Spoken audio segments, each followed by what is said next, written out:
નમસ્કાર દોસ્તો, આજની સ્ટોરી. મારું નામ મયંક છે. હું અભ્યાસ માટે મારા ગામથી અમદાવાદ આવ્યો હતો. શહેર નવું હતું, લોકો નવા હતા અને જીવન પણ સંપૂર્ણપણે બદલાઈ ગયું હતું. કોલેજ નજીકના એક છોકરાઓના હોસ્ટેલમાં મને રહેવાની જગ્યા મળી. શરૂઆતના દિવસોમાં પરિવારની ખૂબ યાદ આવતી, પરંતુ ધીમે ધીમે હું નવા વાતાવરણમાં ગોઠવાઈ ગયો. અમારા હોસ્ટેલની સામે જ છોકરીઓનું હોસ્ટેલ હતી. રોજ સવારે કોલેજ જતી વખતે ઘણા વિદ્યાર્થીઓ ત્યાંથી પસાર થતા. એક દિવસ મેં એક છોકરીને જોઈ. તે પોતાના હાથમાં પુસ્તકો લઈને ધીમે ધીમે કોલેજ તરફ જતી રહી હતી. તેના ચહેરા પરનું શાંત સ્મિત અને આત્મવિશ્વાસ મને પહેલી નજરે જ ગમી ગયા. પછી ખબર પડી કે તેનું નામ કાવ્યા હતું. શરૂઆતમાં અમારી વચ્ચે કોઈ ઓળખાણ નહોતી, માત્ર એકબીજાને જોતા અને સ્મિત કરીને આગળ વધી જતા. થોડા દિવસો પછી કોલેજની લાઇબ્રેરીમાં અમારી પહેલી વાત થઈ. તેને એક પુસ્તક શોધવામાં મુશ્કેલી પડી રહી હતી. મેં તે પુસ્તક શોધવામાં તેની મદદ કરી. તેણે હસીને કહ્યું, "આભાર. તમે ન હોત તો આજે આ પુસ્તક મળ્યું જ ન હોત." એ દિવસથી અમારી વાતચીત શરૂ થઈ.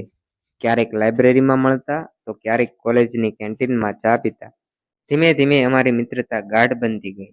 કાવ્યા ખૂબ જ મહેનતુ અને સમજદાર હતી. તે હંમેશા કહેતી, સપના જોવામાં નહીં, પરંતુ તેને પૂરા કરવામાં સાચી ખુશી છે. પરીક્ષાઓ નજીક આવી રહી હતી. અમે સાથે બેસીને અભ્યાસ કરતા. જ્યારે કોઈ વિષય સમજાતો ન હતો ત્યારે એકબીજાની મદદ કરતા.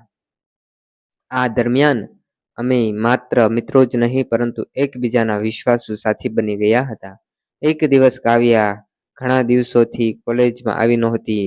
હું ખૂબ જ ચિંતિત થઈ ગયો. પછી ખબર પડી કે તેના પિતાની તબિયત અચાનક બગડી ગઈ હતી અને તે પોતાના ગામ ગઈ હતી.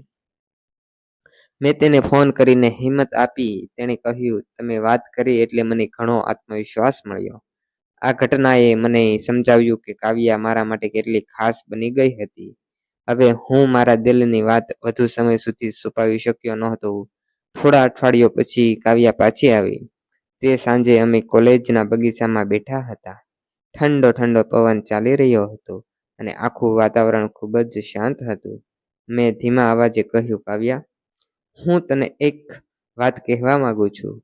જ્યારે હું પહેલી વાર તને હોટલની સામે જોઈ હતી, ત્યારે મને નહોતી ખબર કે એક દિવસ તું મારા જીવનનો સૌથી મહત્વનો ભાગ બની જઈશ. આજે હું દિલથી કહું છું કે હું તને પ્રેમ કરું છું." કાવ્યા થોડા સમય સુધી મૌન રહી. પછી તેણે હળવું સ્મિત કરીને કહ્યું, "મયંક, હું પણ ઘણા સમયથી આ શબ્દો સાંભળવાની રાહ જોઈ રહી હતી.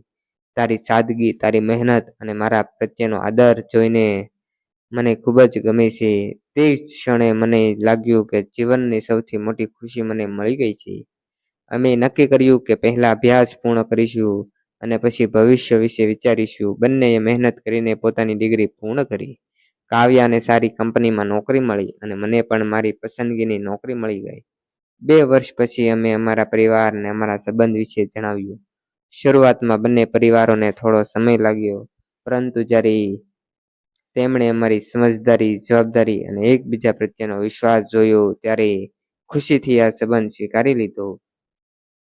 થોડા મહિનાઓ પછી અમારા લગ્ન થયા. લગ્નના દિવસે અમે બંનેએ એકબીજાને કહ્યું, હોસ્ટેલની સામે શરૂ થયેલી આ નાની અમથી ઓળખાણ આજે તો જીવનભરના સુંદર સંબંધમાં બદલાઈ ગઈ છે. આજે પણ જ્યારે અમે કોલેજ અને હોસ્ટેલ પાસે જઈએ છીએ, ત્યારે જૂના દિવસો અમને બંનેને યાદ આવી જાય છે. જ્યાં પહેલી વાર એક સામાન્ય સ્મિતથી અમારી ઓળખાણ શરૂ થઈ હતી, ત્યાંથી જ અમે અમારી પ્રેમ કથાની શરૂઆત થઈ હતી. જીવને મને એક સુંદર પાઠ શીખવ્યો છે કે સાચો પ્રેમ ઉતાવળમાં નહીં, પરંતુ વિશ્વાસ, મિત્રતા અને પરસ્પર સન્માનથી વિકસે છે.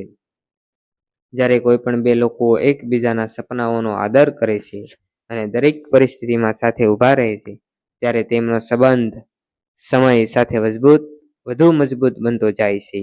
સાચો પ્રેમ એ જ છે કે જે જીવનને માત્ર ખુશીઓથી નહીં, પરંતુ હિંમત, વિશ્વાસ અને નવી આશાથી પણ ભરી દેશે. મિત્રો, તમને અમારા વિડીયો ગમતા હોય તો ચેનલને લાઈક કરો, શેર કરો અને સબસ્ક્રાઇબ કરો દોસ્તો. થેન્ક યુ દોસ્તો.